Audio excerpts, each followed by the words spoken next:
wabarakatuh.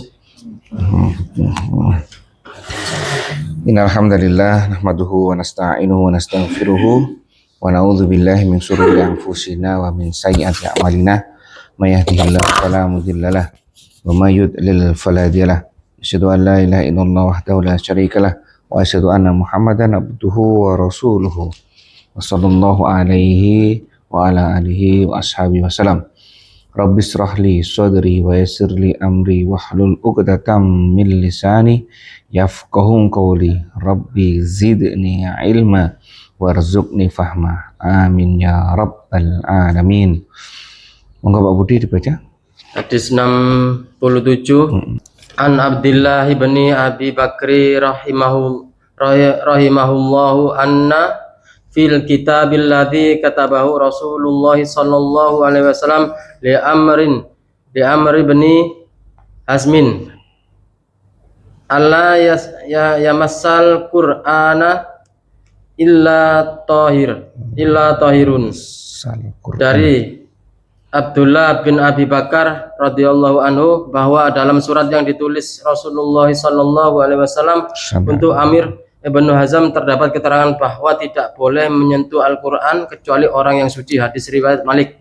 Hadis ini sebagai hadis mursal. Nasai dan Ibnu Hibban menyambungkan sanadnya, dan hadis ini adalah hadis yang banyak unsur lemahnya.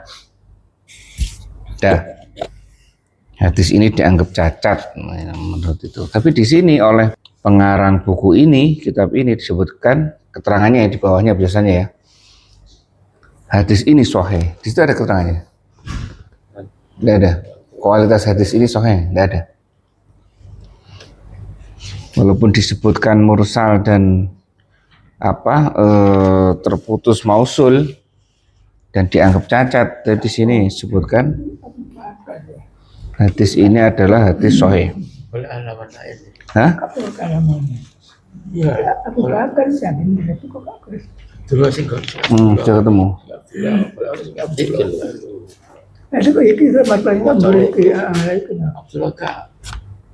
Benar.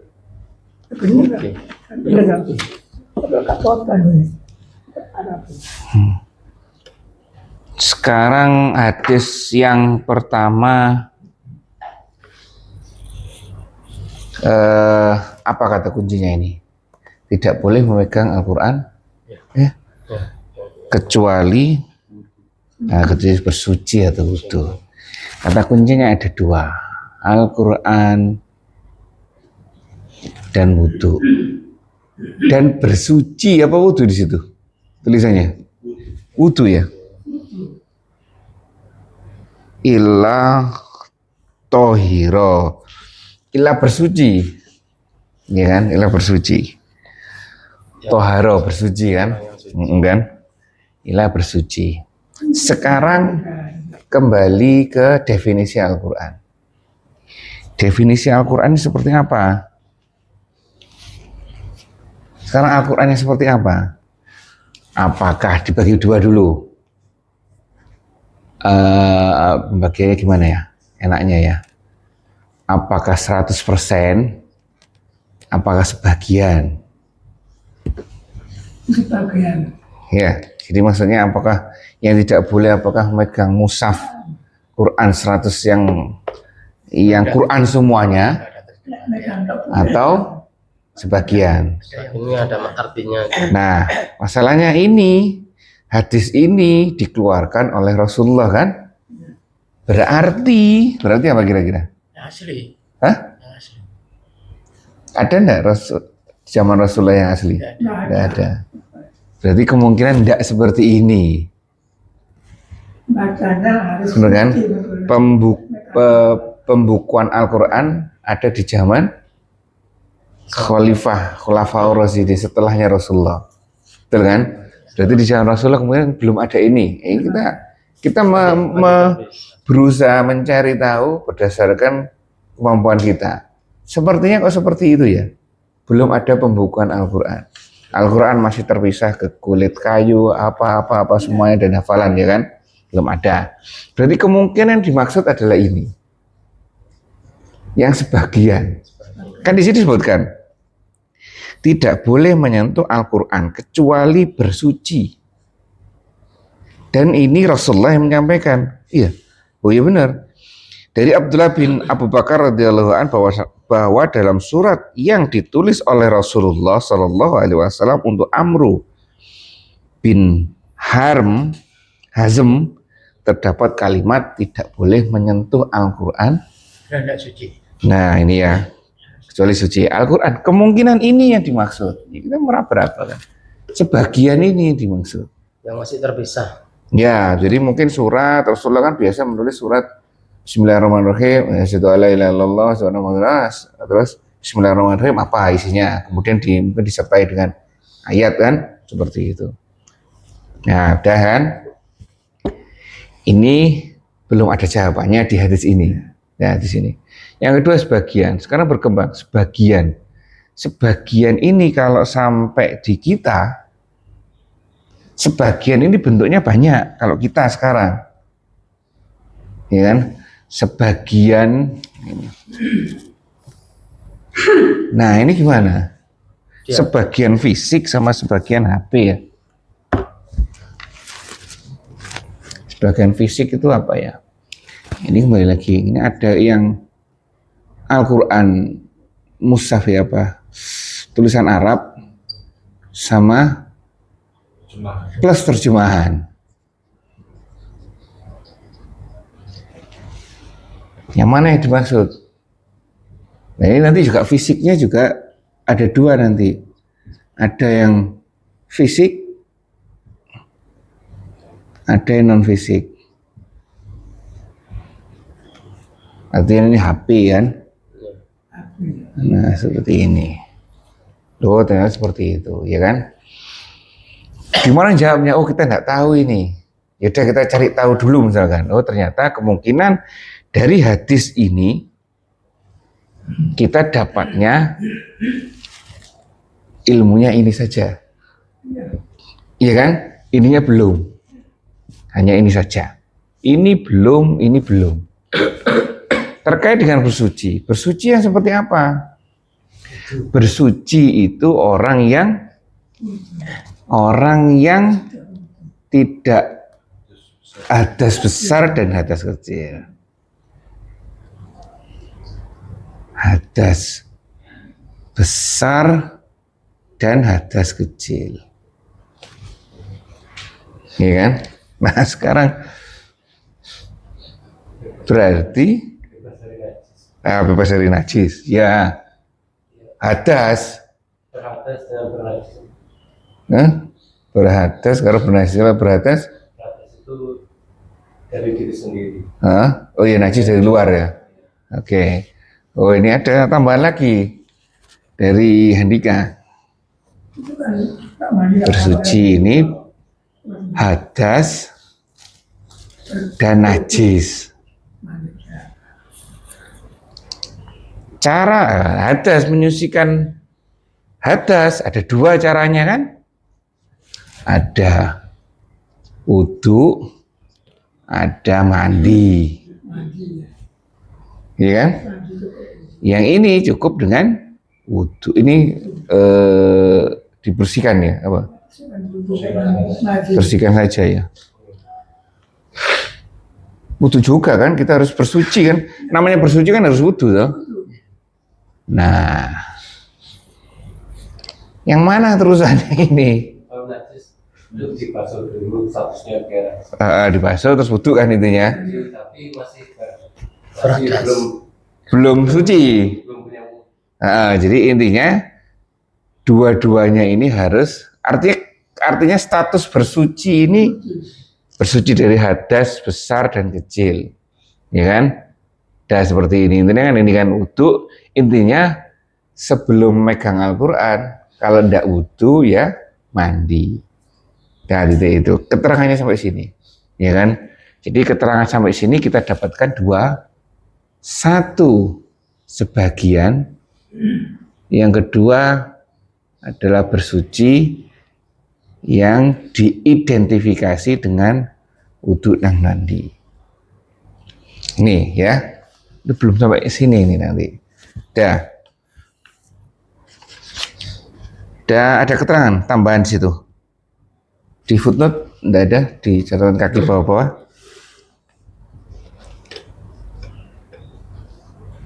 Enggak ada.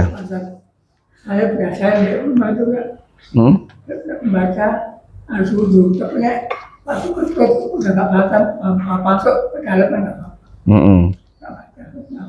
Ini konteksnya untuk memuliakan Al-Quran. Dalam konteks untuk memuliakan Al-Quran ya di sini. Yang keterangan nomor 7 itu kan ada Keterangan? di kitab nomor 7. Iya, ini banyak keterangannya ini. Di sini disebutkan bahwa seorang yang berhadas tidak boleh menyentuh Al-Quran tanpa penghalang. Oh, tambahan lagi di sini. Tanpa penghalang. Bisa di Ya. Ini kayak Di dalam pernah tas. dengar, ya, taruh tas atau ini ditumpuk dengan buku lain. Iya, iya. Iya kan? Lebih, kan? lebih banyak. Maknanya bisa macam-macam kan? Nah itu kan, ada penghalang di sini. Oh, muncul kata penghalang. Syekhul Islam mengatakan 4 tokoh mazhab. Nah ini baru tokoh mazhab ya, berarti 4 berpendapat tidak boleh menyentuh Al-Quran kecuali orang yang suci. Ini Al-Qurannya itu butuh diperjelas.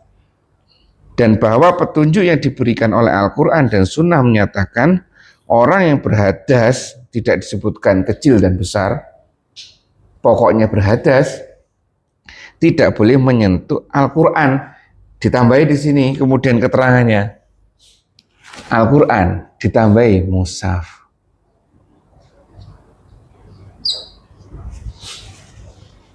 Ngertinya apa? Kalau mushaf itu apa? Al-Quran yang Al-Quran yang tidak terjemahan, yang terjemahan Al-Quran, ya kan, itu pengertian mushaf ini ditambahi oleh ulama, ya kan, kita ikut aja tuh ulama. Oh ternyata definisi di sini 4 mazhab menyebutkan tidak boleh, orang yang berhadas tidak boleh menyentuh Al-Quran dalam kurung mushaf. Ya Al-Quran ya. Belum nanti ini nanti. Kalau handphone gimana? Handphone termasuk mushaf Al-Quran enggak? Iya kan? Ya, macam-macam ya. Ada yang berpendapat ketika itu dibuka itu mushaf. Kalau yang Al-Qurannya tok loh ya, itu mushaf. Makanya waspada ketika itu terbuka terus dibawa ke kamar mandi segala macam. Waktu membuka itu lupa nutup, lupa menutupnya, yes. Seperti itu ya, dalam rangka memuliakan Al-Quran. Terus untuk anak kecil gimana ini, dibahas satu-satu ini. Untuk anak kecil gimana sehubungan menyentuh mushaf? Nah ini pembahasannya sudah geser ke mushaf. Anak kecil seperti apa? Satu, pendapatnya adalah melarang dengan anggapan mereka seperti orang dewasa, dianggap sama orang dewasa, berarti tanpa berhadas tidak boleh, ya kan? Terus pendapat yang kedua, memperbolehkan dengan banyak alasan ya untuk anak kecil. Terus di poin berapa? Di poin 7 ya. Poin 7 disebutkan untuk dalam rangka menghormati Al-Quran tidak boleh menyentuh Al-Quran dengan najis dan juga meletakkannya di tempat yang tidak layak. Gitu ya.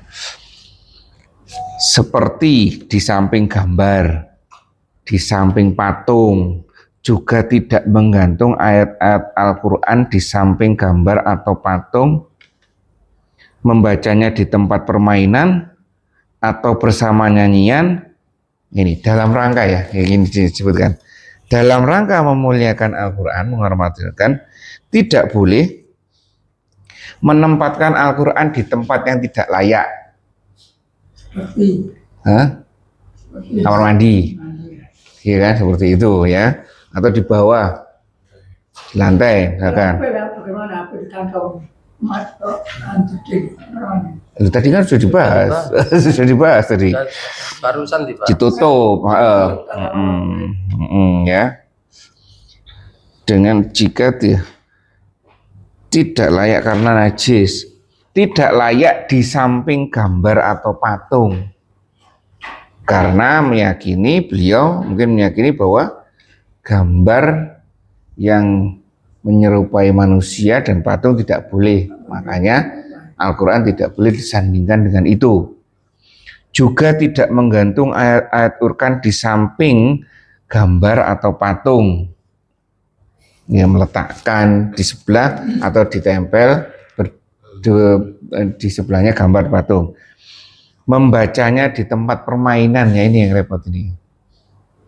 Ya, sekarang sudah banyak seperti ini. Iya kan, sudah banyak seperti membaca Al-Quran. Di amal-amal pinggir jalan itu gimana? Apa itu tahu? Amal-amal yang itu bacaan kadang-kadang Quran kan? Ya itu. Ya Allahu alam ya, seperti itu. Kalau lihat dari ini kok kurang pantas Al-Quran dijadikan seperti itu. Iya kan? Bersama nyanyian juga, membacanya di samping orang yang merokok di sini, membacanya di tengah-tengah suara berisik dan lain-lainnya yang dianggap merendahkan terhadap Al-Quran. Seperti itu ya. Jadi dalam konteks memuliakan Al-Quran. Teksnya seperti ini tadi, teksnya kembali ke sini. Ya, bahwa 4 mazhab, tadi kita mengacu ke sana, 4 mazhab, imam 4 mazhab tidak memperbolehkan memegang mushaf dalam keadaan hadas. Ini imam mazhab, tidak di mushaf kalau tidak bersuci. Nih, mushaf loh ya, seperti itu. Baik, ada teman di sini, Andika. Dulu yang kisah Umar dengan ayat. Waktu beliau penasaran mau ikut baca kan, akhirnya suruh. Ya alam yang benar tuh yang mana? Tapi ada kisah yang meriwayatkan untuk mandi dulu. Ya. Sebelum membacanya. Karena saat itu Umar masih masih kafir. Iya kan? Itu apa itu? Baca apa itu? Mana? Apa itu? Kan belum syahadat juga. Masih penasaran. Makanya itu. Kan ketika diminta sama-sama adiknya atau sepupunya atau saudaranya itu tidak boleh mandi dulu. Nah, dia mandi, membersihkan. Ini kita kurang jelas tadi yang disampaikan. Memang entah hanya disuruh wudhu itu hanya 4 anggota wudhu saja, kan wajibnya 4 dong. Itu saja, ataukah disuruh mandi bener mandi, ya kan seperti itu. Kita tidak tahu, yang jelas saat itu harus dibersihkan. Ingat Pak Manto kisahnya.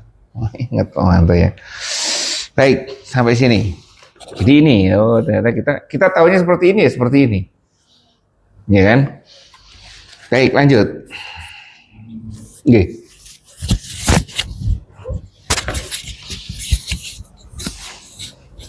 Ini kaitannya dengan pegang Al-Quran. Kalau kita lagi megang, baca, habis itu keluar kentut itu, itu hukumnya gimana? Itu taruh. Balik wudhu lagi. Wudhu lagi, gitu. Makanya usaf dulu ya. Musaf dulu. Definisi musaf itu beda dengan ini. Ini dianggap bukan mushaf. Jadi yang Quran terjemahan itu, Quran ada terjemahannya itu bukan mushaf. Yang Al-Quran yang Arabnya tok, itu namanya mushaf. Kalau pegang ini, karena 4 mazhab yang dibahas itu adalah mushaf, ini bukan termasuk mushaf. Mushaf itu ya di Al-Qurannya ada Arabnya. Tapi kalau tulisan ini ABCD itu bukan termasuk mushaf, cuma terjemahan. Tapi kalau ada ayat Arabiknya, gitu. Sejauh sepengetahuan saya, mushaf ini lebih, saya juga tidak pernah memperhatikan, tidak pernah mendetail. Mushaf ini dibandingkan lebih banyak mana huruf Arabnya dengan huruf Latinnya. Kalau lebih banyak huruf Latinnya dianggap itu bukan mushaf. Berarti kalau seperti ini terus tidak dimuliakan, tidak apa-apa. Hah? Tidak boleh, tetap nggak ada di situ ayat Al-Qur'annya. Ya kan? Artinya terkait dengan bersucinya ini. Ya. Seperti itu pertanyaannya dulu kalau waktu saya belajar, bagaimana kalau di tempat Pak Manto nyetak Al-Quran? Al-Quran kececer bawa-bawa di itu. Tidak apa-apa.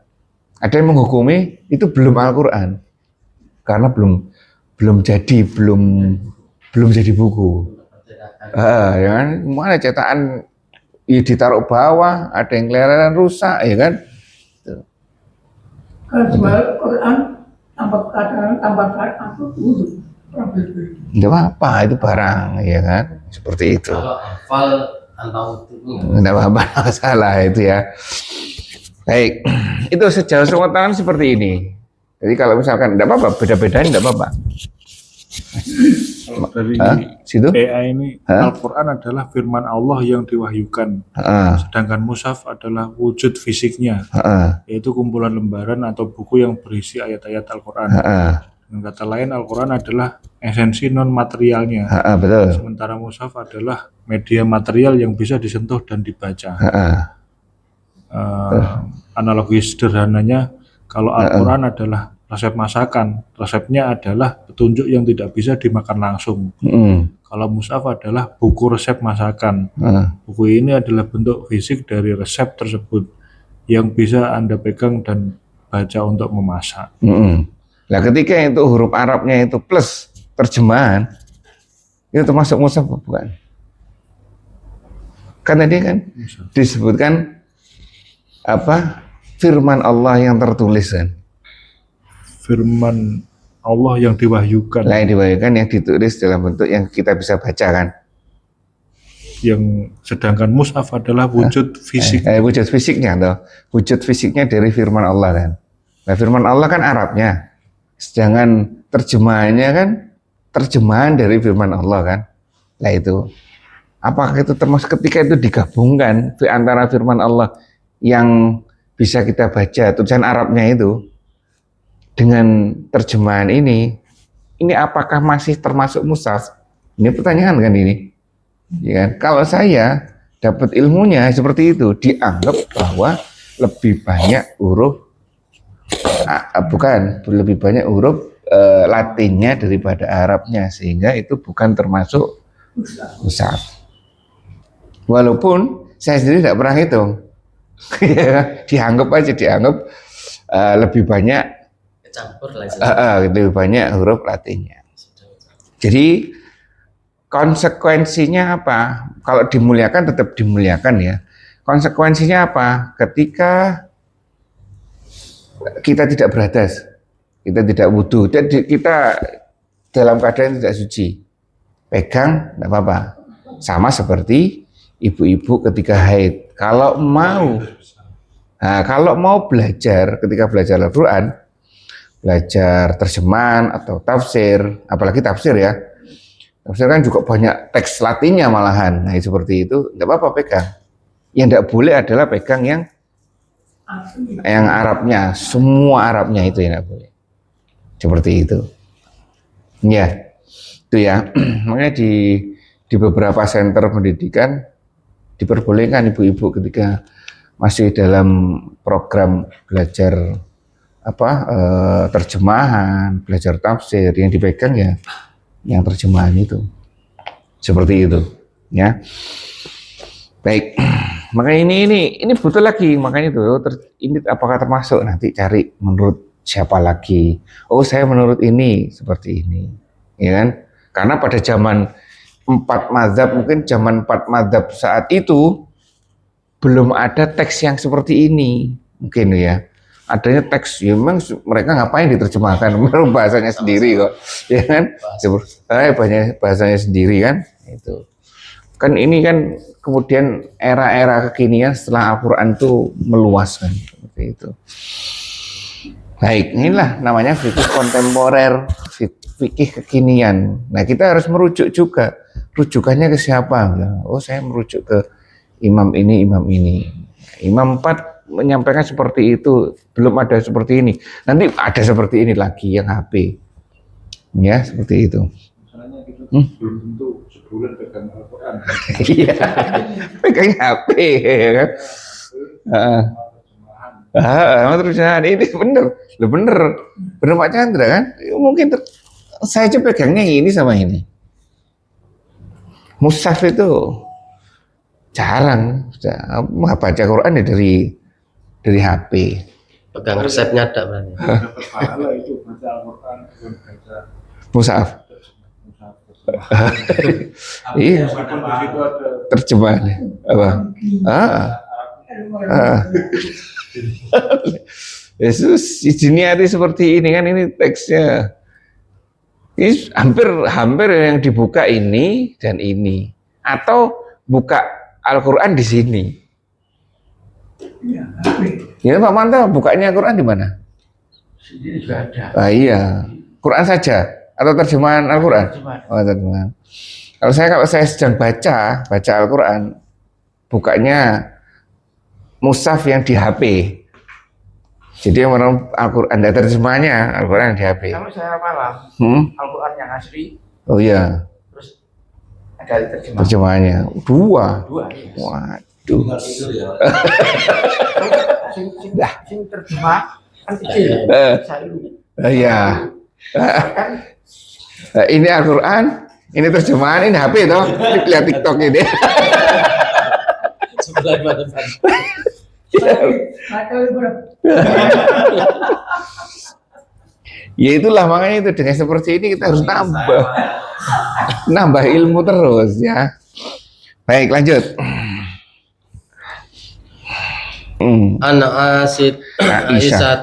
Aisyah radhiyallahu anhu qalat kana Rasulullah sallallahu alaihi wasallam yadhkurullaha ala kulli ahyanihi. Diriwayatkan dari Aisyah radhiyallahu anhu, dia berkata bahwa Rasulullah sallallahu alaihi wasallam selalu berzikir kepada Allah setiap saat. Hadis riwayat Muslim dan ditaklik oleh Bukhari. Udah jelas ini ya. Berzikir waktunya. Iya Pak Manto ya. Ya kan? Ini lagi ini secara umum balik ini. Terkait dengan apa ini kok dimasukkan ke sini ini ya? Is berzikir secara umum ini ya. Termasuk dalam pengertian zikir di sini membaca Al-Quran. Ya seperti itu. Hah? Ini zikir itu apa aja? ya semuanya. Di sini disebutkan tasbih, tahlil, takbir, tahmid, membaca Al-Quran, ya kan? Seperti itu. Yang dikaitkan dengan Taklik. pengecualian berlaku di saat buang air kecil dan besar, serta pada saat berhubungan suami istri. Oh, tidak boleh. Tidak boleh, ya kan? Bolehnya di depan. Berdoa dulu, ya Pak Manto. Ingat doanya Pak Manto. Kalau bawahnya baca Yasin. Makan. Nah itu ya. Lanjut ya, secara umum ini berzikir. Ya artinya terkait dengan wudu tadi tuh. Berzikir termasuk membaca Al-Quran berzikir. Oke. Ya lanjut. An Anas bin Maliki radhiyallahu anhu anna Nabiyya sallallahu alaihi wasallam ihtajama wa shalla wa lam yatawadda. Diriwayatkan dari Anas bin Malik radhiyallahu anhu bahwa sesungguhnya Rasulullah sallallahu alaihi wasallam berbekam lalu sholat tanpa berwudu. Hadis riwayat dari Daruqutni dan dia menyebutkannya sebagai riwayat lemah. Berzikir tadi berzikir sewaktu-waktu. Yang ketiga wudu setelah berbekam. Iya. Iya. Belum. Bahwa sebelumnya. Bahwa tidak wudu. Berarti kondisinya Bekam langsung wudu. Itu langsung sholat. Iya. Bekam langsung sholat. Artinya kan wudu dulu kan ya kan? Artinya bersuci dulu, punya wudu, punya wudu, bekam, dan langsung sholat. Artinya di sini Rasulullah ingin menunjukkan di sini tidak bekam ini tidak membatalkan wudu. Ya. Tapi hadis ini dhaif. Ya, kita pegang aja, datanya seperti ini. Kaitannya dengan dzikir sewaktu-waktu ini hafalan Al-Quran ya. Hafalan Al-Quran gimana? Bacaan sewaktu-waktu, silakan aja baca. Ya kan? Terus lanjut. 70.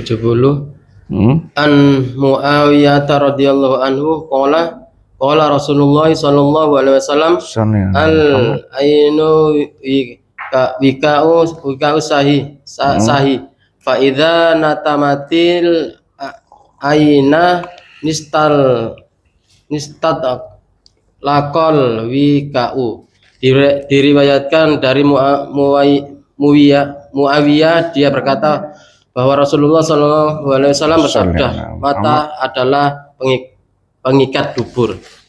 Mata adalah tali pengikat dubur. Apabila kedua mata telah tertidur, lepaslah tali pengikat itu. Hadis riwayat Ahmad dan Tabarani. Dalam riwayat Tabarani ditambahkan dengan lafaz sebagai berikut: "Waman nama falyatawaddo." Siapa yang tidur hendaklah dia berwudu. Tambahan pada hadis tersebut menurut Abu Dawud berasal dari hadis Ali dengan tidak mengikutkan lafaz istot lakol wikau. Meskipun demikian pada kedua sanad tersebut terdapat kelemahan. If lagi ya. Nah, ada lagi tambahan. Ada dari Ibnu Abbas disebutkan bahwa Rasulullah Shallallahu Alaihi Wasallam bersabda sebagai berikut: Innamal wudu'u ala man nama muttaji'ah. Sesungguhnya wudu adalah wajib bagi orang yang tidur telentang. Begitu pula dengan sanad hadis ini terdapat kelemahan. Terlentang di sini tulisannya miring. Ya kan, ya ini kan. Belajar kan? Dari Muawiyah radhiyallahu an, dia berkata Rasulullah Shallallahu alaihi wasallam bersabda, mata adalah pengikat tali dubur. Apa artinya Pak Manto? Ya kan, orang melek itu kalau sesuatu keluar dari dubur itu pasti sadar, tahu, ya kan? Kalau matanya merem, nah ini menjadi dipertanyakan. Kesadaran akan keluar sesuatu dari dubur itu dipertanyakan. Ya kan, artinya mata terkait dengan ini ya, ini pembatal wudhu, keluar dari dua jalan. Nah, kalau melek, ini insya Allah aman, sadar. Kalau tidur, nah ini menjadi dipertanyakan. Ya, kemudian kita sudah tidur. Nah, tidur ini diperdetil lagi. Tadi ada yang terlentang, ada yang miring. Awalnya kan miring, dulu terus tapi kan ini malah setahu saya tidur miring ini tidak masalah. Tapi kan suatu saat pasti akan berubah. Nah, itu masalahnya. Berarti karena berubah kan, ini kemarin tidurnya kualitas tidur yang mantuk-mantuk, ya kan, atau tidur yang sudah hilang, tidur deep sleep, tidur, nah ngorok. Nah, tidur ini ada yang tidur ringan, tidur berat, ya kan? Bukan ini kualitas tidur yang disampaikan apa? Tidur ringan ini dianggap tidak menghilangkan mata, ya kan? Tidur berat ini ulama dalam rangka memudahkan kita ya. Ya, dalam rangka memudahkan kita untuk mendeteksi berat, identifikasinya apa? Misalkan ngorok misalkan. Ya, ini kan kemudian apa ya, menjadi batasan untuk kita, rambu-rambu untuk kita. Ya, sebenarnya yang tidur, nah itu tidak boleh. Terlentang. Nggak cuma ngorok, kalau orangnya nggak ngorok kan nggak. Iya, terlentang. Makanya Posisikan tidur. miring. Karena di dalam riwayat Rasulullah ketika setelah sholat subuh setelah sholat tahajud menunggu subuh kan beliau tidurnya miring tanpa wudhu lagi. Nah, tapi tidurnya di situ menunggu tidur ringan. Nah, ini kembali lagi berat dan ringan. Gimana Pak Wanto? Pak Wanto tidak bisa membedakan kalau setiap tidur berat terus. Pak Wanto. Hah? Bis. Dalam tidur. Iya, pakai EG itu. Ya ini dalam rangka untuk kita mendeteksi. Yang tahu siapa, kembalikan pada diri kita masing-masing. Gimana kita keyakinan kita memahami. Intinya kan ini terkait dengan batal wudhunya di sini kan. Batal wudhu. Kemarin kita batal wudhu kan tidak sampai hilangnya akal, belum belajar. Kemarin yang sampai keluarnya ini kan. Saya ini masuk ke dalam ini. Ini terkait dengan megang mushaf lagi, ya kan, seperti itu. Tapi kalau mushaf itu fisiknya. Kalau di Mekah Madinah itu ya kita tidak tahu ya, kita terbatas ilmunya. Sampai orang komat ya berdiri ya langsung sholat, ya kan? Dulu akad doang. Iya kayak itu. Masa tayamum, ya kan? Seperti itu. Ya inilah sejauh sepengetahuan kita. Terus gimana kita menyikapi ini ya? Ya kembali kepada kita selama kita misalkan intinya tidak menjaga ini. Kalau kita yakini ininya aman, ya aman. Andika menawarkan sebuah solusi, yaitu cek celana dalam, ya kan? Tapi kalau celana dalam kan di kamar mandi, ya wudhu aja sekalian. Seperti itu, harus jalan ke sana kan wudhu aja sekalian nanti. Yambus. Ya ini ya seperti ini. Jadi selama kita yakin, monggo seperti itu ya. Ada keterangan tambahan Andika? Mungkin definisi Nah itu tidur ini yang Dia keterangannya dokter mengatakan tidur itu masa rileks disertai hilangnya kemampuan berpikir dan rasa. Jadi kalau indera perasa ya hilang. Makanya itu terus disampaikan Pak Parti gimana? Sampai sholat Jumat sampai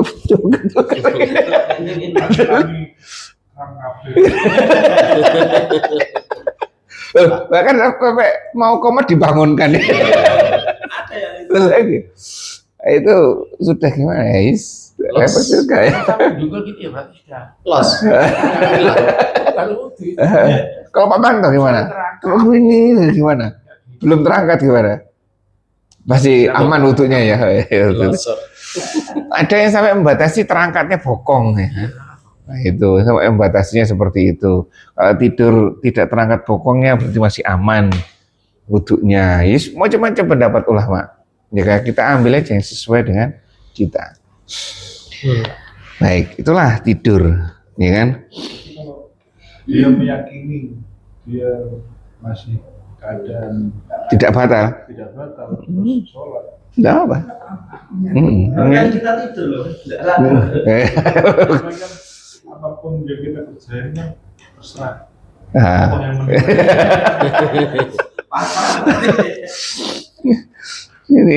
Ini di sini kecuali kan di sini tambahan dari hadis ini ya tadi yang terus siapa saja yang tidur maka berwudulah, kembali lagi definisi tidur. Kemudian sesungguhnya wudu wajib atas, nah ini ada batasannya, orang yang tidur. Nah orang yang seperti ini kalau di tempat sini saya ini miring definisinya, artinya kalau di Pak Budi terlentang. Ya. Nah, jadi kita tidak tahu karena kita tidak tahu detailnya, pakai aja dua-duanya ini. Berarti kalau tidur dalam keadaan seperti ini, batal wudunya. Nah, ya, malah kita gurem, ya kan? Tambah nikmat itu malahan, ya kan? Jadi keadaan seperti Kalau yang kalau nunggu habis ini tidur gimana? miring dengan tangan kanan menyangga kepala. Jadi miring. Enggak, ini. Nah, gitu. Leyeh-leyeh gitu loh. Berarti nggak nyentuh lantai yang cuma disangga. Oh iya disangga, kepalanya disangga sama tangan. Nah, seperti itu. Nah, teknis menyangganya apakah seperti ini yang di tangan atau yang di lantai ini? Sebenarnya sejauh sepengetahuan saya di lantainya ininya enggak di lantai. Jadi cuma gini. Itu aja nunggu. Ya nggak bisa tidur kalau gini. Nah, emang nggak sih kan benar kan? Loh beda kalau Pak Manto. Bisa. Akhir robo jaga ya. Ada yang mendefinisikan seperti itu. Kalau tidur selama kepalanya tidak disangga, tidak batal wudunya. Kalau tidur kepalanya disangga, batal wudunya. Lu kan banyak kan definisinya. Nah, tapi batasannya yang jelas ini, kita tidak tahu di antara tidur, kan banyak ada tidur dengan ringan dan berat, dengan batasan ini, kalau ini jelas batal ya. Sudah seperti itu batal wudunya. Dengan tidur duduk, disangga atau tidak disangga, lah itu kembalikan kepada kita. Ya. Dah. Sama dengan tidur, sama mengatakan bahwa oke, lanjut. 71. Ani bani Abbasin radhiyallahu anhu anna Rasulullah sallallahu alaihi wasallam qala ya'ti ahadakumus syaitanu fi salatihi fayamfuhu fi maka adatihi fayukhabbalu ilaihi annahu ahdasa walam yuhdis fa idza wajada dzalika fala yansarifu hatta yasma'a sautan aw yajida fiha. Diriwayatkan dari Ibnu Abbas radhiyallahu anhu bahwa Rasulullah sallallahu alaihi wasallam bersabda, setan itu akan mendatangi seseorang di antara kamu pada saat dia sholat, lalu meniup pada duburnya dan membuatnya berkhayal seakan-akan telah kentut padahal dia tidak kentut. Jika dia mengalami hal itu, janganlah membatalkan sholat sampai mendengar suara atau mencium baunya.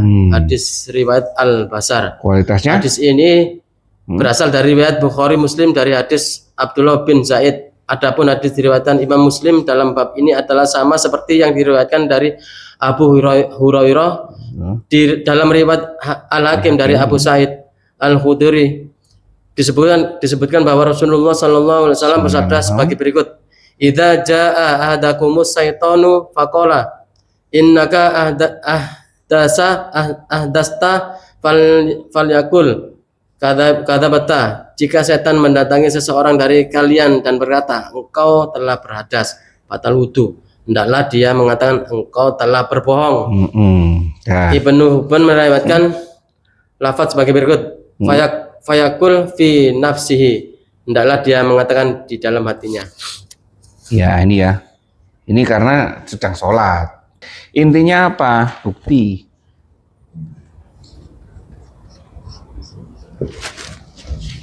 Ya kan? Mau kentut, mau apa? Kalau tidak ada buktinya, itu kemungkinan was-was dari setan, terutama ketika sholat. Insya Allah kita aman dari ini ya, dari yang apa kentut atau apa. Yang tidak aman tuh dari jumlah rakaat ya Pak Mantar. Iya kan? Yang tidak aman dari jumlah rakaat itu yang gampang lupa, iya kan? Apalagi salat malam, ya Pak Mantar ya. Ini jadi tanpa bukti kita harus buktikan bahwa, dan ini pelajaran bahwa kita harus punya keyakinan, jangan mudah diombang-ambing. Keyakinan tidak gugur dengan keraguan. Nah seperti Pak Chandra tadi, saya yakin enggak ini kok, enggak batal, ya kan? Itu keyakinan itu menjadi hukum bagi beliau, ya. Nah, kalau beliaunya duduk dengan seperti itu yakin enggak batal, terus Pak Manto, saya tadi terus ngimpi kemana-mana, ya kan? Saya yakin itu batal, ya enggak apa-apa, ya kan? Walaupun dalam keadaan yang sama.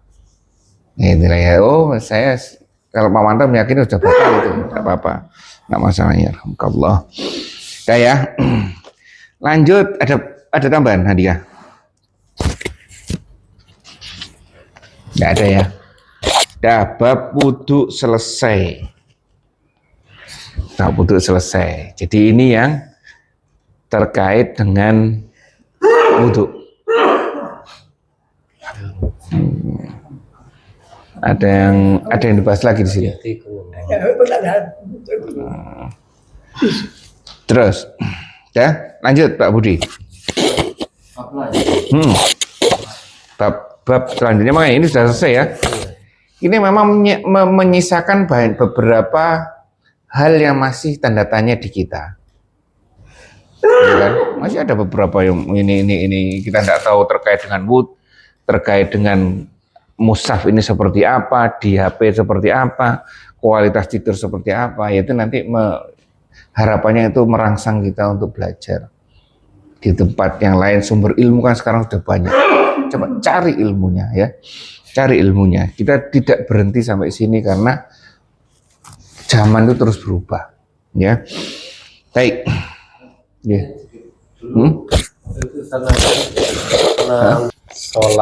Pernah sholat terus karena ngantuk tak gitu, langsung sadar itu ya dilanjut lagi sholatnya. Diulang lagi? Enggak. Oh, dilanjutkan?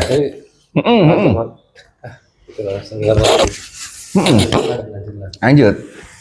Itu terjadi Pak Manto di saya sendiri. Pak Manto juga? Oh iya. Pokoknya lising Ramadan ini. Terawih loh, ulang balik.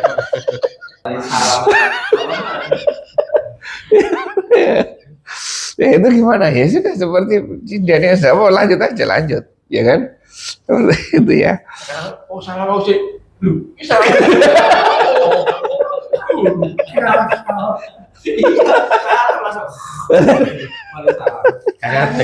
Kangatek. Sujud sama ya. Ya. Sujud terus? Apa? Terus tahiyat akhir. Terus sujud kedua. Kan terus tahiyat ya. Pak Manto gimana? Imamnya salam. Jadi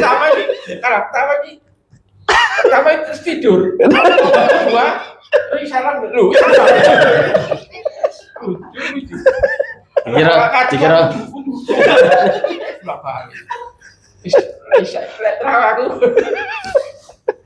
itu gimana Dika, hukumnya Dika? Sunat. Dulu deh kalau saya dulu waktu Hah? itu kotak-kotak bangun deh. Iya, bangun. Yasin tidur ya. Baik, moga Pak Budi dilanjut. bab membuang haji. 72. Anas bin Maliki radhiyallahu anhu qala kana Rasulullah sallallahu alaihi wasallam Shalli ala Muhammad. idza dakhalal khala'a wa doa khatamahu. Diriwayatkan dari Anas bin Malik radhiyallahu anhu, dia berkata bahwa Rasulullah sallallahu alaihi wasallam senantiasa membuka cincin ketika memasuki kamar mandi. Hadis riwayat Imam 4. Hadis ini adalah kelemahan di dalamnya. Ada kelemahan di dalamnya. Oke, tapi ini sudah disebutkan Imam 4 imam hadis menyetujui. Hadis riwayat 4 meski namun hadis ini memiliki cacat. Kenapa kok seperti itu? Ini matanya ini materinya ini Rasulullah Shallallahu Alaihi Wasallam ketika masuk ke tempat buang air beliau melepas cincinnya. Kenapa? Gimana? Nah, karena cincinnya Rasulullah itu ada lafalnya Allah. Nah, cincin Rasulullah itu untuk stempel. Jadi itu stempel kan dulu apa tutupannya map kan pakai apa lilin atau apa kemudian stempel gini kan. Apa ya karet itu plastik ya. Nah itu. Ya seperti itu. Makanya dilepas. Kalau cincin biasa nggak usah dilepas, ya kan? Karena tidak mengandung apa-apa. Baik itu ya. Lanjut.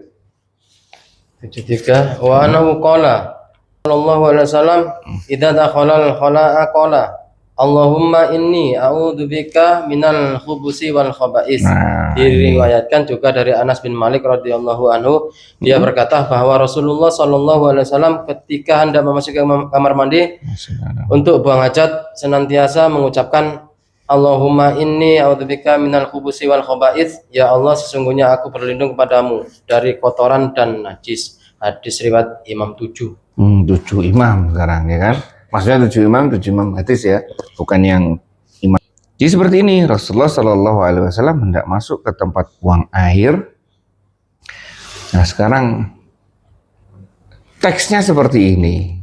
Kalaupun bentuknya buang air, tempat buang air itu khusus atau seperti apa, zaman dulu dan zaman sekarang pasti beda, ya kan? Karena keterbatasan kita mengakses budaya dulu seperti apa, ya kita anggap sama. Ya, kan ada yang mendefinisikan tempat buang air ini yang ada gagusnya. Kalau yang tidak ada gagusnya tidak perlu baca ini, ya kan? Kita samakan aja, ada gagusnya dan tidak gagusnya. Pokoknya tempat kamar mandi kita baca doa seperti ini. Seperti ini Pak mantan jenengan bacanya. Allahumma ini khubusi wal khaba'is ya. Dengan kaki kiri ya, masuk dengan kaki kiri. Melayu. Belum ngono ae. Ya, itu ya. Terkait dengan apa tadi ini? Bab buang air besar. Bab buang air, hadis pertama doa.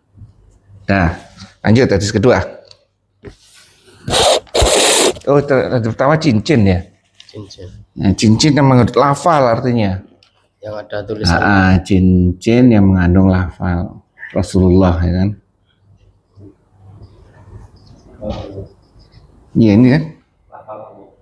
Oh, nganu ya syahadat ya. Iya, mengandung lafal Allah di situ. Iya, lafal Allah, lafal Rasulullah. Apapun lah ya kan. Ayat atau ayat segala macam. Makanya itu ini tadi kalau cincin dianalogikan dengan HP. Kan? Makanya itu HP kalau bisa ada sebagian ulama yang mengkritik dan otomatis itu buat alarm apa? Mengkritik karena apa? Takutnya bunyi waktu di dalam. Wah, itu loh. Waktu jam sholat. Waktu jam sholat di dalam tiba-tiba adzan. Jelas ya, ini kayak alarm lah. Ya, makanya tiba-tiba adzan. Pak Manto, datang Pak Manto. Anak tak apa-apa. Pak Manto masih tanggal 2 masih aman ya. Jadi apa awan sholat.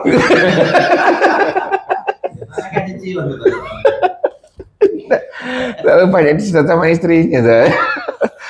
Ya ini, jadi ini lafal apapun yang jelas mungkin bagian dari Al-Quran ya. Analoginya mungkin sampai sini non fisiknya. HP gimana? Terus karena itu nada dering, alarm Quran, alarm adzan itu ya boleh saja, tapi ada sebagian mengkritik. Terus ada wallpaper apa tampilan Al-Quran itu tampilan handphone kadang-kadang ada ayat, itu ada sebagian ulama yang mengkritik itu, cobalah jangan dipakai seperti itu karena kita tidak tahu kita masuk kamar mandi keadaan HP kita seperti apa. Sedangkan di sini contohnya cincin aja ketika ada seperti ininya, ya kan? Rasulullah melepasnya seperti itu. Itu enggak masalah. Nih. Masalah Al-Quran. Al-Quran asli pusat sama dengan HP itu pahalanya sama ya? Sama saja. Karena ini kan HP, ini kan mushaf. Sama saja. Yang dia itu kan hurufnya. Ya. Ya kan? Oke. Ya, terus yang kedua tadi apa? Doa. Baik, lanjut. Yang ketiga, Budi. Lanjut. Ya, lanjut. Wa anhu qala kana Rasulullah sallallahu alaihi wasallam idkhulul khala'a fa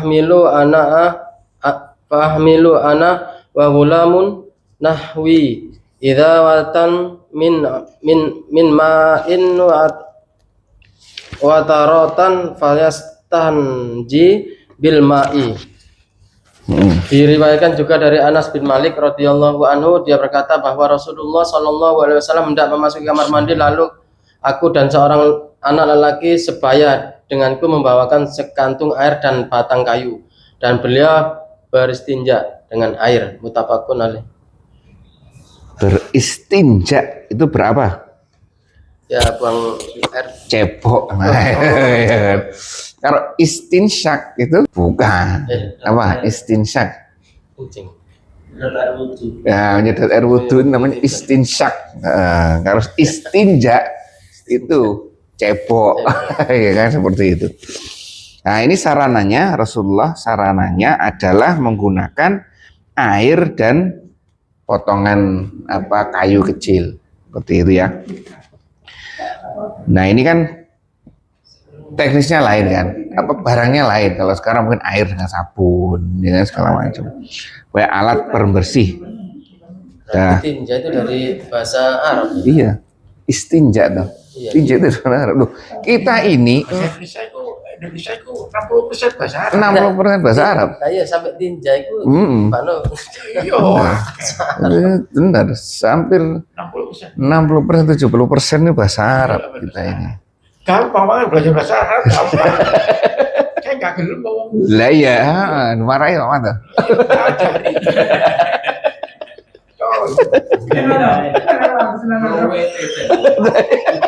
Percaya buat kalimat iso gak kon. Muhammad sedang membaca Al-Qur'an. Ya. Kepercayaan wadil. Iki subjek predikat objek. Ya, iya. Nanti nih, Mbak. Muhammad Hun. Ya. Ya gitu ya. Ya ki. Iya. Ketika kamu baca Al-Qur'an, ilmu dore iku. Objek Al-Qur'an. Di dalam masjid.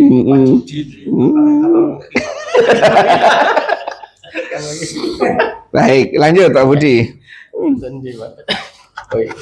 An Abi Hurairah radhiyallahu anhu qala Rasulullah sallallahu alaihi wasallam Muhammad ittaqul la'a naini alladhi yatakhalla fi tariqi an-nasi aw fi dhillihim. Diriwayatkan dari Abu Hurairah radhiyallahu anhu, dia berkata bahwa Rasulullah sallallahu alaihi wasallam bersabda, hindarkanlah diri kalian menjadi dua golongan yang dilaknat, yaitu orang yang membuang hajat di jalan yang dilalui orang-orang atau di tempat berteduh. Muttafaqun alaih. Diriwayatkan Abu Dawud dari Mu'ad, ditambahkan dengan lafaz wal mawaridat takul mala inas salasa al burrazu fi mawaridi wa qari'atit tariqi wa dhulli. Hindarilah tiga perkara yang dilaknat, yaitu membuang hajat di sumber air, di jalan, dan di tempat berteduh. Adapun riwayat Imam Ahmad dari Ibnu Abbas adalah sebagai berikut. Au taqimain. Diriwayatkan dalam dua riwayat tadi terdapat kelemahan. Akhrajat Tabarani niyun nahya antahtil asjaril musmirati wadafatin nahril jari min hadisir Ibni Umar bisanadin dhaif. Imam Tabarani meriwayatkan larangan membuang hajat di bawah pohon berbuah dan di pinggir sungai yang mengalir dari hadis Ibnu Umar radhiyallahu anhu, tetapi sanadnya lemah. Baik, sebelum itu sebenarnya ada satu lagi, yaitu terkait dengan, dan tadi ada alat sarana dan sembunyi ini. Sembunyi ini artinya jauh dari kerumunan. Jauh dari kerumunan. Harusnya teorinya seperti itu, jauh, ya kan? Tapi ke kondisi sekarang ya, ditutup aja sudah cukup, ya kan, seperti itu.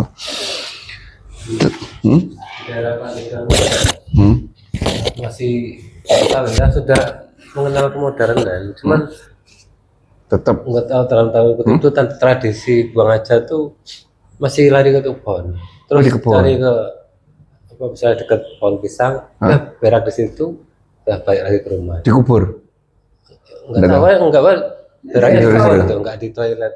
Oh, Ya kelihatan kalau ada orang main ke kebun ada tai. Desa juga kayak desa itu ya. dulu Oh, saya terakhir dari sana. Seperti itu masih. Pupuk. Ini ya. Iya, sekarang sudah sip.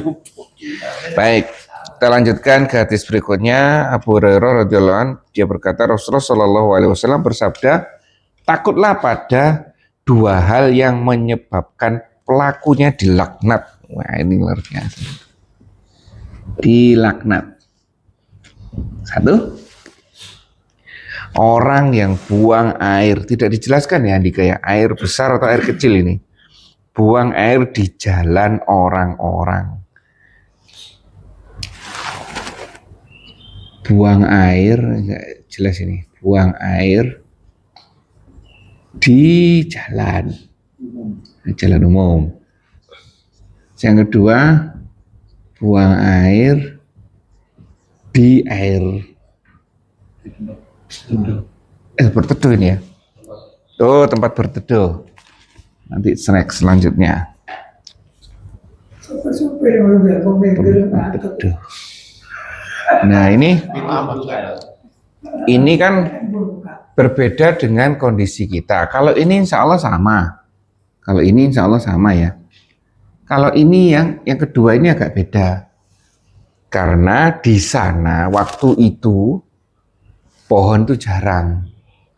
Sehingga keberadaan pohon itu memang digunakan untuk tempat berteduh. Kalau di kita gimana? Apakah sama disamakan? Ya kalau mau lihat teksnya ini sama ya sama, dipersilahkan, ya kan? Tapi kesini mungkin tempat berteduh ini halte bis. Bisa jadi seperti itu. Ya kan, tempat nunggu orang-orang itu nggak boleh kencing di situ. Maksudnya yang sering Sering dimanfaatkan tuh orangnya intinya sama-sama untuk umum tuh ini. Intinya sama-sama untuk umum. Intinya. Ya kan? Saya pernah ngalamin boleh sakit bos saya kencing sebentar ya. Sebentar ya, nggak apa-apa. Adik jangan buka pintu ya, itu jangan. Iringan ban tapi kamu air kan. Saya nggak apa-apa jangan umum. Terpaksa. Gitu. Kalau terpaksa bebas makan babi aja boleh. Iya. Ya, jadi ini. Terus ini. Makanya itu, ini kalau dibawa di masa sekarang, ya akhirnya bisa berubah semua maknanya. Ya, di jalan umum salah sama kalau jalan umum. Kalau tempat berteduh ini ya menjadi halte bis atau apa mungkin titik poinnya orang kumpul. Kumpul atau ya ini bisa diterjemahkan sendiri kan, artinya tempat orang berkumpul banyak, ya kan, seperti itu. Terus nah ini bahaya dua ini, makanya jangan melakukan seperti ini. Hah? Dari Cilacap ke Halim. Halim. Hah? 4 kilo itu 3/4 jam. Wajib deh. 4 kilo. 4 kilo 3/4 jam. Kemarin tuh. Ini kemarin Jakarta. Itu Lama. Akhir tengah hari botol saya buang di Nah, terus pembersihannya pakai apa? Air lain. bersihkannya saya tisu Nah, botol dulu. bener itu. Coba lagi. Benar.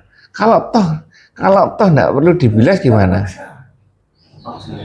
Enggak, maksudnya hanya pakai tisu saja. Boleh enggak? Boleh kan? Boleh, enggak masalah. Ini loh, makanya itu boleh sebenarnya. Jadi syaratnya seperti itu. Ada ini. Kan pilihannya ada dua toh, air atau selain air. Selain air, contohnya dulu itu batu atau daun. Kalau sekarang tisu boleh, kecuali tisu basah. Kecuali tisu basah. Kalau kering kan nyedot itunya kan seperti itu. Apa Pak Manto? Iya. Ya, enggak apa-apa. Ya. Kalau macet ya cekrek gitu Jakarta itu. Telung jam seperapat. Terus Abu Daud menambahkan dari Mu'ad radhiyallahu an kalimat ditambahkan saluran-saluran air. Dilarang buang air besar ini dilaknat ya. Redaksi lengkapnya takutlah kali 3. Oh benar lanjutannya berarti. Dilarang buang air di saluran air, nambahi. Salurannya menyangkut hajat hidup orang banyak. Kalau kita sekarang apa? Nggak ada. Nggak ada. Dulu sekarang ini sekarang Nggak ada. Nggak ada ya. Kubangan itu. Iya kubangan ya. Nggak ada kalau Di desa, Pak. di desa adanya. mengalir. Masih buat mandi, buat apa? Iya benar itu. Campur aduk, ya kan? Oh ya mungkin lagi lagi mendaki. Tidak sumber tidak boleh kencing di situ. Punyanya orang sekitar. Ya untuk benar mendaki ini mungkin ada itunya ya. Untuk mata airnya itu tidak boleh kencing di situ. Ya mungkin kalau di kota hampir tidak ada ya. Hampir tidak ada. Contohnya, no. Oh di Demak. Depannya kali di situ semua. Tapi tidak apa-apa kencing di situ kan. Kalau kemarau ya genang. Ya oh ya kalau kemarin. Iya benar. Jadi ini tambah 3 yang dilaknat. Kepentingannya semuanya sosial sih Pak. Ya kan memperhatikan orang lain. Ya kan memperhatikan orang lain. Dilanjutkan lagi sementara redaksi Ahmad dari Ibnu Abbas radhiyallahu an di genangan air, ini saluran air. Redaksinya di genangan air. Di genangan air bukan itu ya, artinya genangan air yang dimanfaatkan untuk orang banyak saat itu, ya kan? Terus ditambahi lagi ada larangan buang air di bawah pohon berbuah tepi sungai yang mengalir. Ini tidak termasuk ini kalau teksnya ini. Tidak ini, tapi ada tambahan di bawah pohon berbuah. Pohon berbuah di pinggir, di tepi sungai yang mengalir. Sungai mengalir. Tapi hadis ini dhaif. Ya. Ya mungkin ya. Tepi sungai yang mengalir di zaman Rasulullah masa ada ya? Sungai Jawa. Ini kan, YouTuber di Mekah kan bekas. sisi-sisi di luar kota Mekah nggak ada sungai mengalir. Ada ya? Lewati perkebunan. Oh, sungai-sungai buatan. Baru muncul paling gitu. Ya Allah alam ya. Baru-baru kan gitu. Sisi yang nggak gitu. Yang tidak tersisi, yang tidak dieksplorasi oleh di desa mungkin, desanya sana mungkin ya ada mungkin ya seperti ini. Jadi yang penting adalah 3 ini. Ya kita pahami Ya itu tadi ya seperti saya contohkan lagi. Itu teksnya tidak ada hal tebis kan? Tidak ada teksnya. Tapi kalau dilihat dari mananya ini tidak boleh. Seperti itu. Konteksnya jangan buang air di tempat yang tempat sosial, tempat yang Digunakan untuk umum, dimanfaatkan oleh umum. Tidak boleh kita merusak itu. Ya. Ini itu di stadion boleh nggak memantau di tribunnya? Oh, tapi Gelora itu pesing semua itu. Paca yo. Gelora itu pesing semuanya. Ini seperti itu kan? Baik ya, seperti itu. Lanjut. Wan Jabir qala Rasulullah sallallahu alaihi wasallam idza tagawata rajulani falyatawara kullu wahidi minhuma an sahibihi wa la yatahaddasa fa inna Allah yamkutu ala dzalik. Diriwayatkan dari Jabir radhiyallahu anhu, dia berkata bahwa Rasulullah sallallahu alaihi wasallam bersabda, apabila dua orang buang air besar hendaknya masing-masing bersembunyi dan tidak saling berbicara sebab mengutuk perbuatan yang demikian. Sebab Allah mengutuk perbuatan yang demikian. Diriwayatkan oleh Imam Ahmad dan hadis dinilai sahih oleh Ibnu Sa'kan dan Ibnu tetapi terdapat ilat yang menjadikan sebagai hadis dhaif. Baik, kembali lagi di laknat apa? Laknat itu dijauhkan dari rahmat Allah. Dari rahmat Allah. Jadi bahaya ya ketika ini kita menjaga. Dan keterangannya buang air dua-duanya. Buang air kecil maupun buang air besar. Terus dilanjutkan hadis berikutnya, yaitu jika ada dua orang laki-laki buang air besar, ini sudah ada teksnya.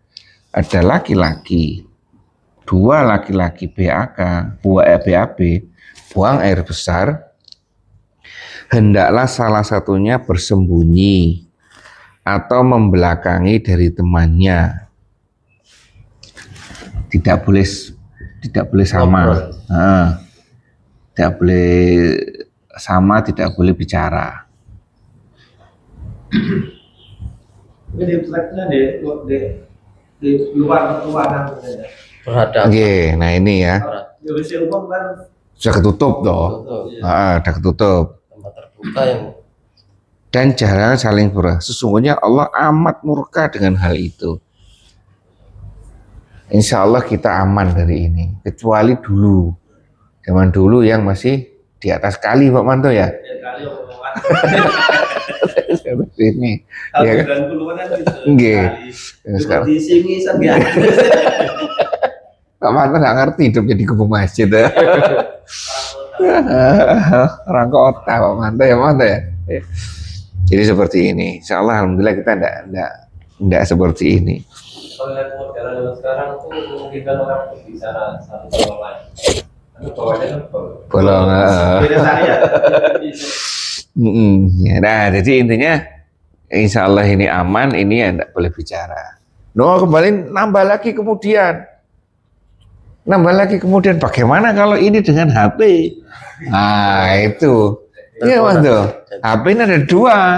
Ada bicara, ada tulisan. Nah, gimana ini? Nah, ini betul pikir kontemporer lagi, gitu kan? Gimana, Mas? jangan sampai video call. Kan seperti ini kan butuh pendalaman lagi kan. Dan teks hadisnya ini tertentu dan ini ada dua orang. Oh, berarti kondisinya sama-sama BAB berarti. Oh, mungkin ini sama-sama BAB. Ini kalau enggak sama-sama BAB enggak masalah, tapi kalau sama-sama BAB ini yang jadi masalah. Ya kan seperti itu. Tapi apakah poinnya itu? Ya kita sejauh kita memahami ya ada kata dua orang di sini. Apabila tidak ada kata dua orang hanya ini berarti ini menjadi Enggak masalah. ini menjadi masalah malahan. Ya kan? Karena di saat BAB misalkan tidak ada keterangan ini ya. Di saat BAB tidak boleh bicara. Oh, Wah, kena ini Ustaz. Karena ini disebutkan 2 orang laki-laki yang sedang BAB tidak boleh di tempat yang sama, maksudnya di depan gitu, dan tidak boleh bicara. Ya. Di rumah sakit jiwa mana Lawang, Porong itu, Rajiman. Itu kan settingannya masih Belanda di UGD-nya. Di UGD-nya masih settingan Belanda. Itu karena apa? Klosetnya ada 4 jejer. Dan tingginya cuma 1 meter. Jadi kelihatan. Ya, waktu duduk kelihatan semuanya. Sama dari sana apa ya? Hah? Sama datang ke sana pernah ya? Saya? Saya pernah di sana 3 bulan saya. Dinas di sana, ya kan? Tuh. Tak pikir-pikir waktu itu ya. Ya ini saya juga faktor penyebab utamanya saya. Saya ajak malahan. Karena saya tidak berani. Takut. Nuansanya luar biasa. Terutama jaga malam waktu itu, jaga malam. Belum lagi suaranya orang-orang di kerangkeng itu, teriak-teriak itu. Ya kan? Itu ya, akhirnya ngajak. takut ada yang lepas ya. Baik. Lanjut. An Abi Qatadah radhiyallahu anhu sallallahu alaihi wasallam la yumsikanna ahadukum zakarahu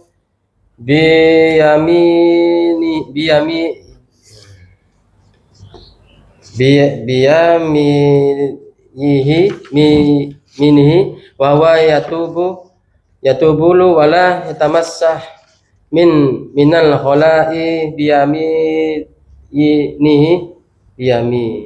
apa ya?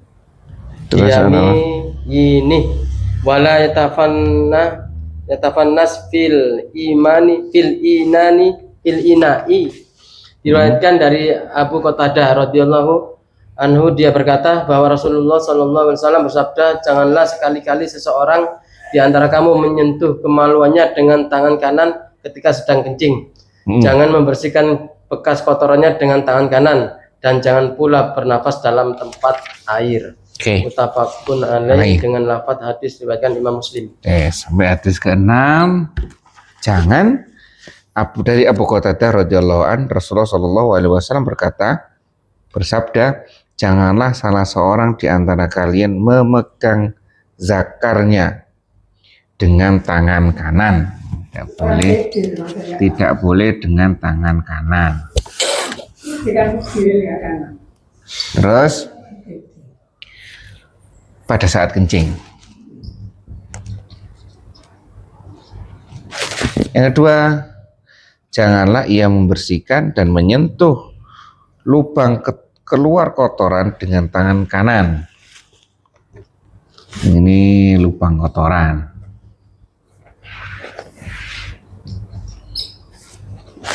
Terus, dan janganlah ia bernafas di tempat minum.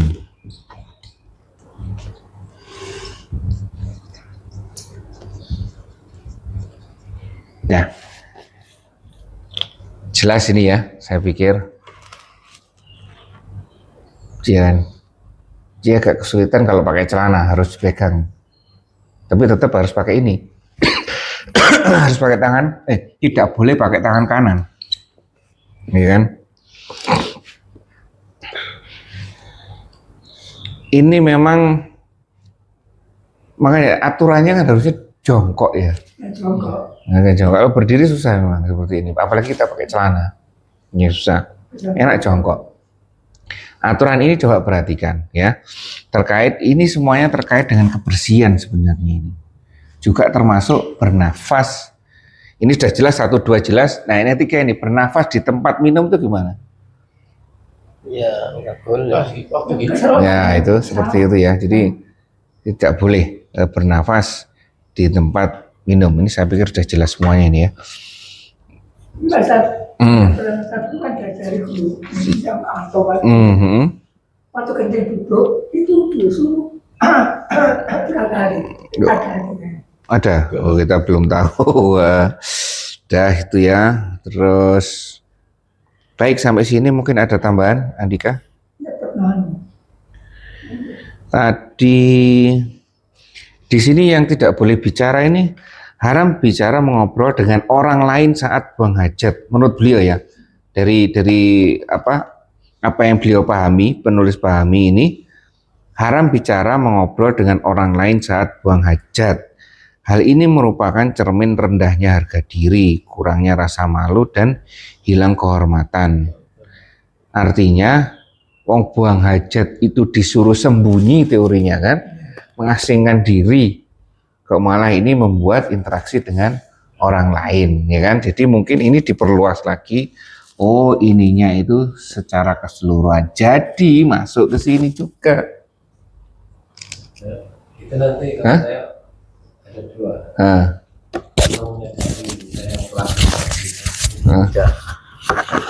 Chatting atau telepon. Memang kalau kondisi darurat ada yang masuk chatting tanya darurat ini ya kita jawab. Yang bersangkutan kan nggak tahu siapa. Sama ya. Sama ketika ini kalau orangnya sama-sama enak. Misalkan saya telepon anak saya kemarin beberapa yang lalu saya telepon. Salam dia nggak jawab, kan aneh kan? Nah, Assalamualaikum, udah apa? Oh, ya wis nanti aja. Nah, saya sudah tahu. Oh, berarti dia sedang di kamar mandi, ya seperti itu. Kalau nggak tahu teruskan. Itu kalau sama-sama tahu enak seperti tadi Andika, sama-sama tahu nggak enak. Kalau satu tahu satu nggak tahu sampaikan aja. Saya sedang di kamar mandi. Nggak pakai salam yang sama-sama tahu. Berarti ini posisinya ya langsung nyambung kan. Nah, ini tapi juga aneh juga ngapain bawa HP di kamar mandi? Ya, tempat umum pasti dibawa masuk. Ya namanya ditaruh kantong kan bisa, ngapain dipegang ya kan? Ya, ini juga Lu di kamar kan gering. lu biarin kan. Nah, ya ini pembelajaran buat kita semua. Satu, WC itu sudah ada doanya tadi. Doa ini mengandung permohonan agar dihindarkan dari kejahatan yang ada di dalam situ. Nah, kalau kita minta doa, berdoa kepada Allah atas sesuatu negatif di dalam situ, berarti kita tahu ada sesuatu di dalam situ. Informasi lain menyampaikan WC itu tempatnya setan, jin yang di situ kan ada jinnya, ya kan? Dah, kalau sudah tahu ini, ya kan? Ngapain kita berlama-lama? Pak Manto. Ya kan? Berlama-lama di kamar mandi. Nah, sama akhirnya kan sama. Ini kan kita tahu sesuatu itu jelek, seharusnya kita cepat-cepat di situ, cepat keluar maksudnya. Tapi keadaan sekarang malah kita sering berlama-lama dengan banyak fasilitas. Yang dulu mungkin rokok, majalah, ya kan? Ada teman saya tuh kamar mandinya ada majalahnya. Ya, dulu itu ya kan. Sekarang udah tidak ada itu semua, adanya HP. Iya kan seperti itu. Ini kan tanda tanya akhirnya. Ini yang masjid ya rokokan Bekasi. Sangat ya.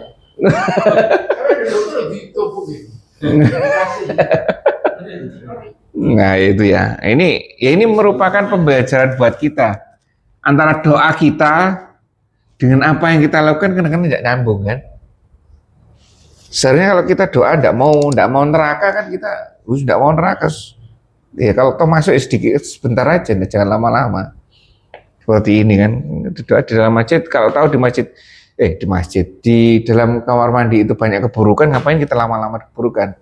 Toh kita bahkan sampai berdoa pada Allah, minta sama Allah terhindar dari di dalam. Tapi perilaku kita kok malah bertentangan dengan apa yang kita minta, itu loh.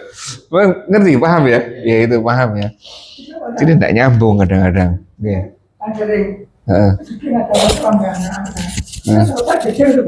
Apa?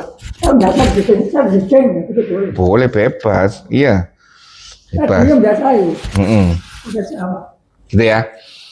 Baik, ada tambahan mungkin Andika. Ini maknanya banyak ini ya. Dan apa? Bawa api di kamar mandi kan ada perjalanan batas. Terus kebelet. Nah itu ya. Kita keluar. HP ini menggunakan HP kalau bawa HP di dalam kamar mandi. Kita Nggak masalah, artinya terus di dalam terus ini jadi masalah. Bukan bawa HP-nya ya, artinya ini ya aktivitas di dalamnya itu. Mana juga bawa HP kan? ya itu ya. Ya itu kan. Ya inilah bahan muhasabah, bahan introspeksi diri. Kita ini minta doanya seperti itu, tapi kok nggak nyambung antara apa yang kita lakukan. Kita paham betul dengan teorinya, di situ tempat jelek, di situ banyak setannya, di situ ini. Tapi perilaku kita malah berlama-lama di situ. Ya kan? Sama dengan ya, konteks luasnya kita tahu neraka jelek, kita mintanya tidak mau masuk neraka, tapi perilaku kita malah mendukung masuk neraka, malah ingin berlama-lama di neraka. Ya mantap ya, nah, itu ya. Ya kita semoga terhindar dari hal yang seperti ini ya. Belajar pelan-pelan untuk menghindari sedikit demi sedikit apa yang kita ketahui.